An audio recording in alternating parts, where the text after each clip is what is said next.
Hey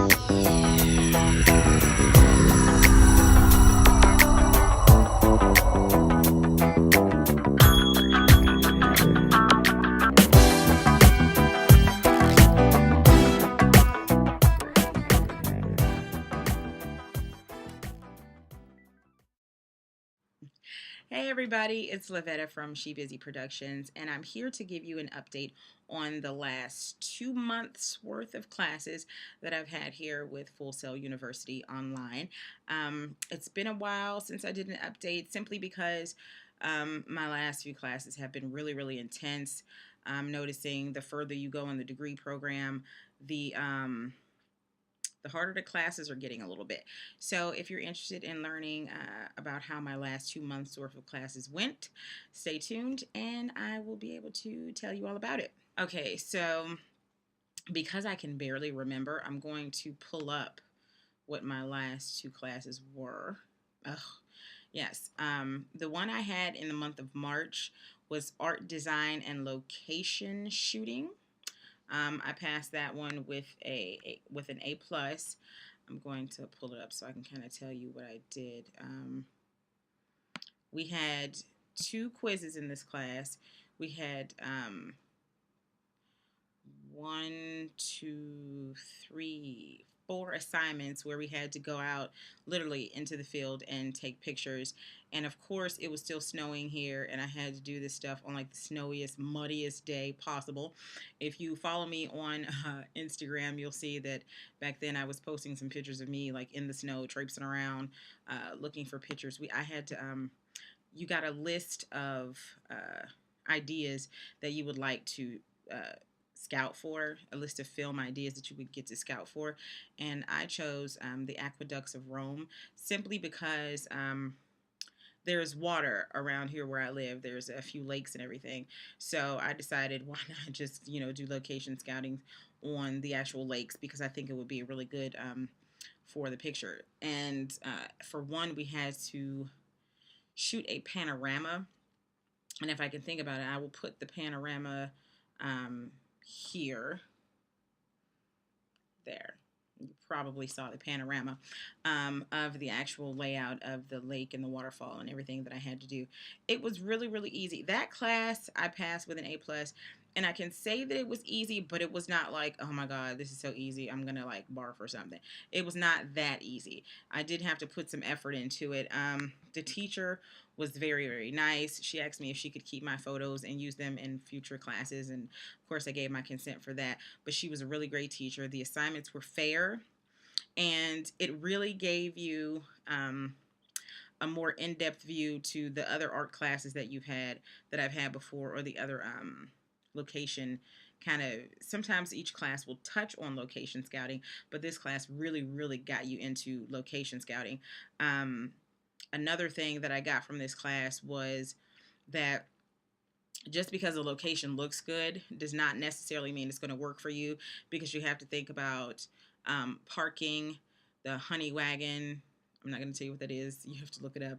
Parking, honey wagon, electricity, permits, and things like that. And I had to do a lot of calling around here in my local area to find out what permits I would need to film in that area. Now, you're not going to film in that particular area, but you need to find out what you need to be able to be allowed to film in that area. And that took a lot of legwork.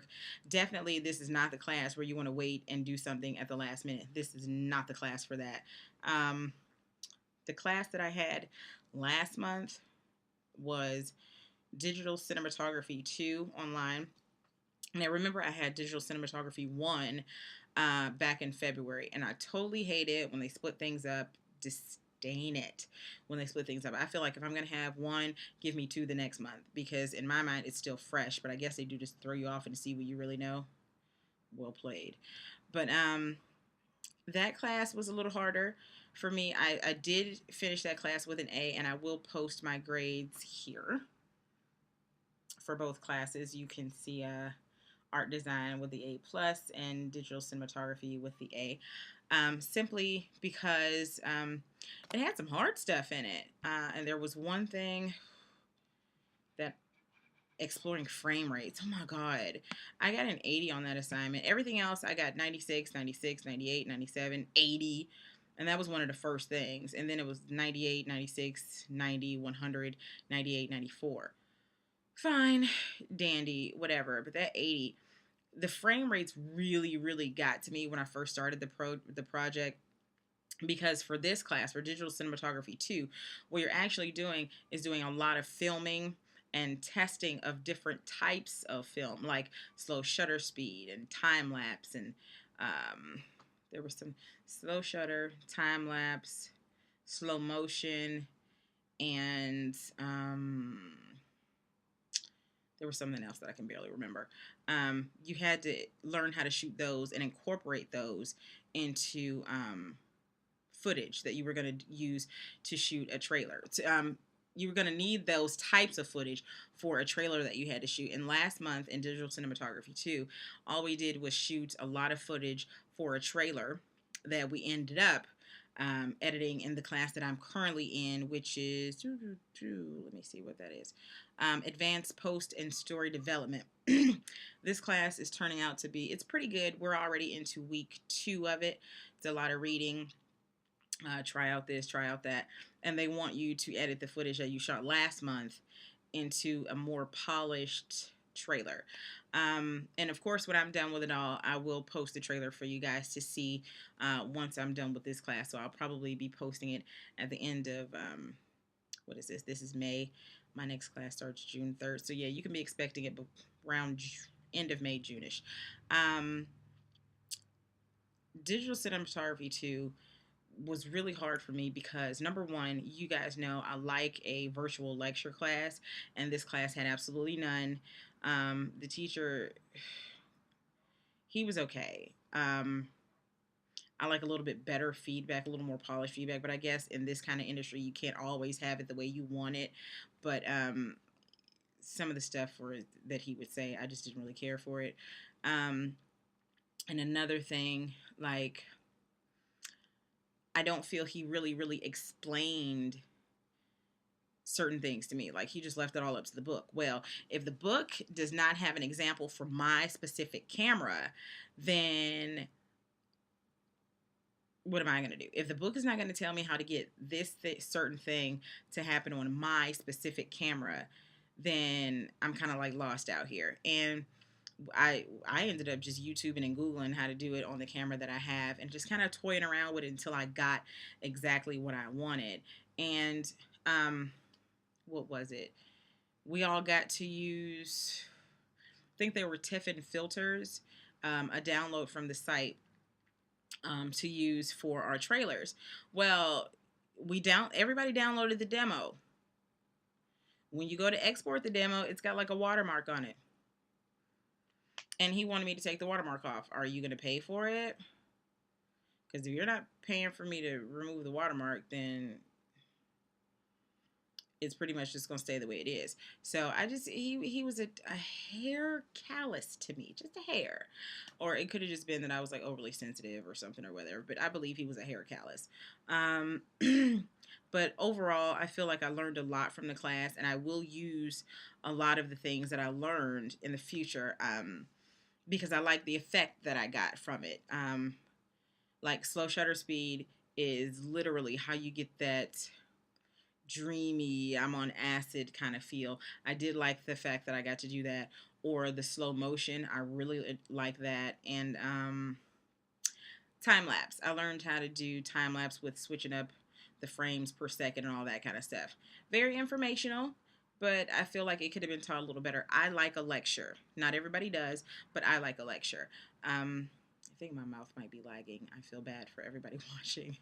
I'm sorry. Sometimes when I do a direct video into, not sometimes, most times when I do a direct video into the laptop, I get the audio lag, and I can see it happening now, I think.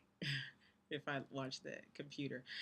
But the class I'm in now, Advanced Post and Story Development, it seems like it's going to go pretty good. Like I said, I'm editing the footage that I shot last month.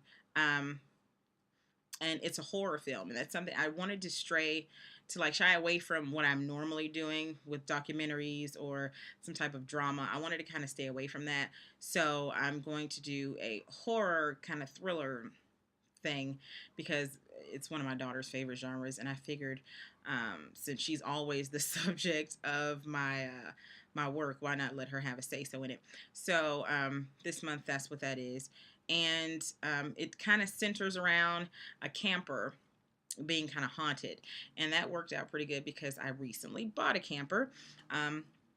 And if you have not, run on over to my second channel, TheSheBusy Life, so you can see I so far only have up about 2 videos, but videos go up there. I have a plan on putting them up a little more frequently than here because a lot of stuff happens between the end of one class and the end of another, and I kind of sometimes just want to talk about random stuff and not just school. So that's where everything is, and if you go there, you'll be able to see the videos that I wrote for that I shot for that, at TheSheBusy Life. I'm going to put the link down the bottom.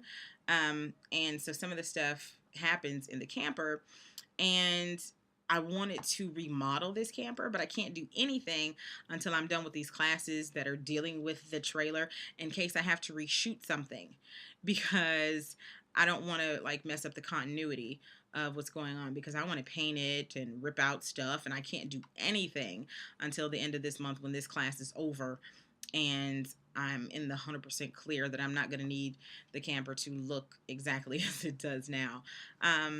Another thing, let's see. Did I mention the second channel? I think I did. If you have not, run on over to Facebook and like the Facebook fan page. I'll put the link down at the bottom for that. And I've gotten some inboxes about the Defining TT movie.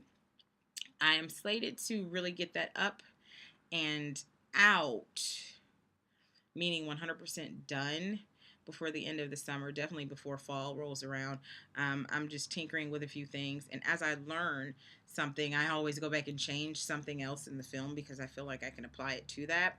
So I'm just making a whole lot of different changes, and a lot of good things are going on in life. But trust me, I'm not just out here goofing around. She's busy for a reason.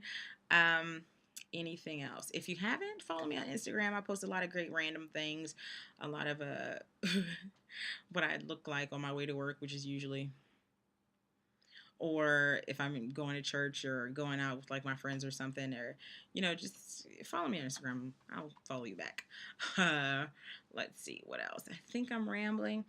Oh, once I get the trailer up and running, I will shoot more DIY type of projects. It's just that right now I'm trying to take everything out of the home studio and office and put it in there. So I don't really have a lot of space for that. Um, Especially, I'm going to be taking down the backdrop and actually having a room now in the house instead of just my studio sitting in the middle. So, trust me, we're going to get some things figured out and squared away to where I can have more freedom to shoot and not have to have everybody be quiet in the house just because I'm filming. But yeah, if you haven't, run on over to TheSheBusy Life and subscribe, because that way you get to really find out what I'm doing during the day. And don't forget to comment, rate, and thumbs up and subscribe this video if you have not already. And be looking for my trailer to come out shortly. I don't think I'm going to make it into a full short film, but I've got some great ideas and some great footage just in case we do. If you have any questions, don't forget to put them in my inbox or leave them as a comment below.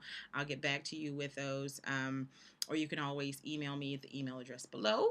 And let's see what else.